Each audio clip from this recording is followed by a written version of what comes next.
Hi, I'm Samuel Hansen. My name is Zeke Hansen. I'm Anna Hansen. I'm the artistic director for Dancing Spider Film Festival. And I'm the program director And of Dancing Spider.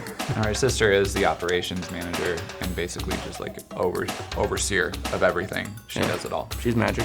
What? And this is Last Stop, What You Got? Take two.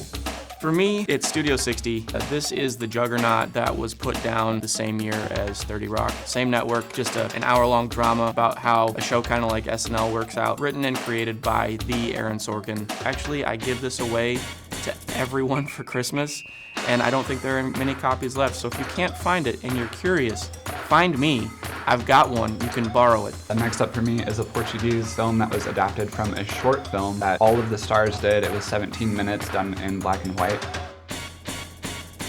I saw the short film on Tumblr 9 years ago, and then they made a feature film starring the same cast. It is about a kid who is blind, and then a new kid comes to school, and they form a huge friendship, and romance ensues. It's wonderful, and I like to get wrecked in the best way. Isn't that kind of how Napoleon Dynamite worked out? Yeah. Independence Day on a VHS tape. Okay, so we would watch this every 4th of July, A Knight's Tale. And this is what we would do. Why A Knight's Tale? No idea. This, topical.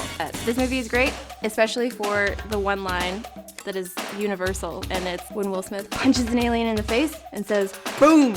Welcome to Earth." Independence Day on VHS. I can't get over it.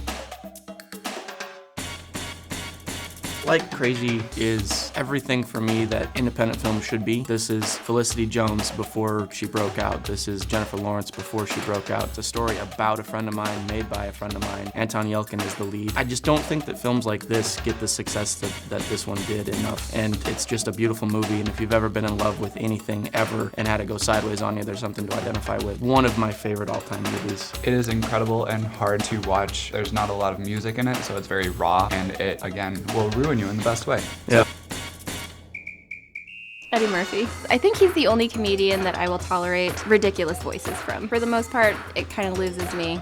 I like the deadpan, I like the Stephen Wrights, I like the Dave Chappelle's, but he does like a few voices, but more so in his show, not really in his stand-up. But his voices actually kill me. How could it be?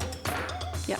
Last up for me is a film called The First Time, starring Britt Robertson and Dylan O'Brien. If you know anything about me, I love Dylan O'Brien. He's in one of my all-time favorite TV shows, Teen Wolf.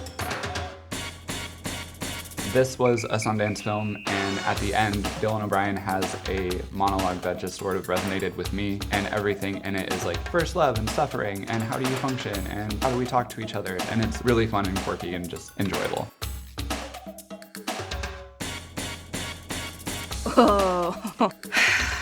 This is The Dark Knight. This movie gives me both comfort in times of joy and in times of deep sorrow. So if I'm watching this movie, I'm going through something, okay? So just let me write it out.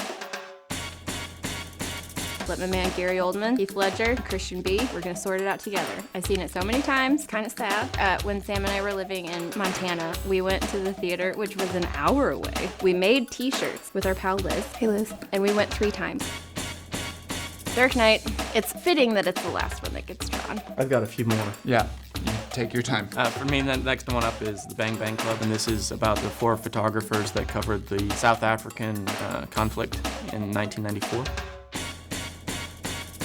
Kevin Carter was one of the photographers, and he's one of my all-time favorite photographers. The group dealt with a lot of things that you just kind of gotta be in a situation like that to understand. Their story is incredible, and I think it's just a fun way to see a little bit of what life like that would be like without watching a documentary that will ruin your life. Kevin Carter, though, real guy, takes the pictures, and they use the real photographs that were taken by these people in the movie.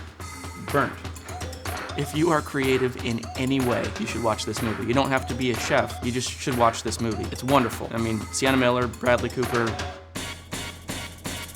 the same year that they did American Sniper. It's just clean, it's brutal, it's honest. It's just one of those movies you want to put in at 2 in the morning, and then you don't sleep because it just grabs you all over again. You should watch this. Last up, because it's a wonderful film and it has some fun trivia, is this wonderful documentary.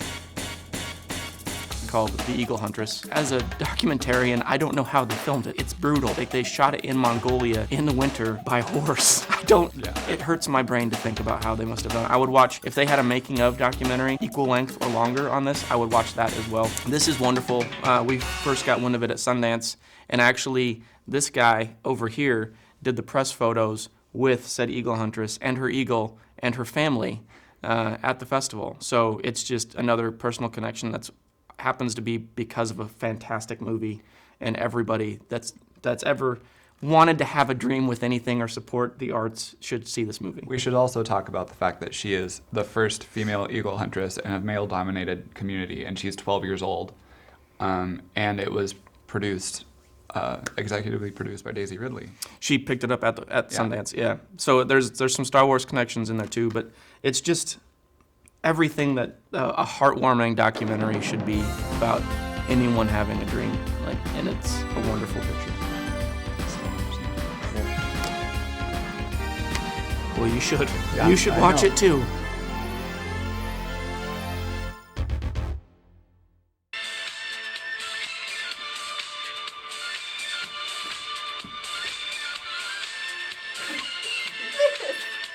Go off. No. Is this a lead? Did it drop? Did I miss it? Did it drop? Just fall on the floor. I did. I already did it. Do your move.